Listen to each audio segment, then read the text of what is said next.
องว่าต้องสู้กินตำแจ่วน้ำผักปูค่อยบ่แม่นคนเจ้าสู้หน้าตาค่อยคือตัวงูเฮา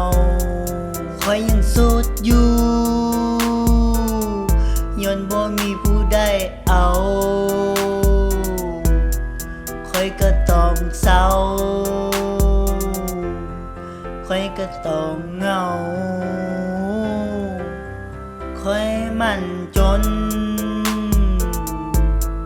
เงินบ่เต็มกระเป๋า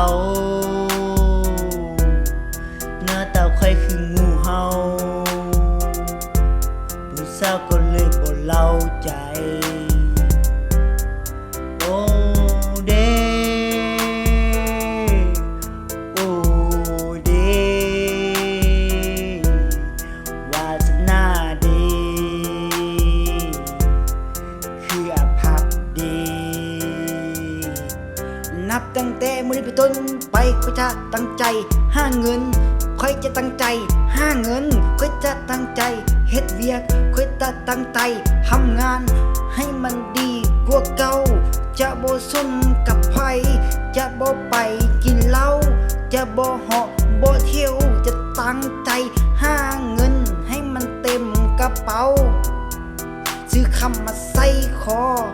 เพื่อให้เจ้านั้นรู้สึกเสียดายกับคนหน้าตาขี้ร้ายคนจนคือค่อยบอกตัวเองว่าต้องสู้กินตำแจ่วน้ำผักปูค่อยบ่แม่นคนเจ้าสู้หน้าตาค่อยคือตัวงูเห่าบอกตัวเองว่าต้องสู้กินตำแจ่วน้ำผักปูค่อยบ่แม่น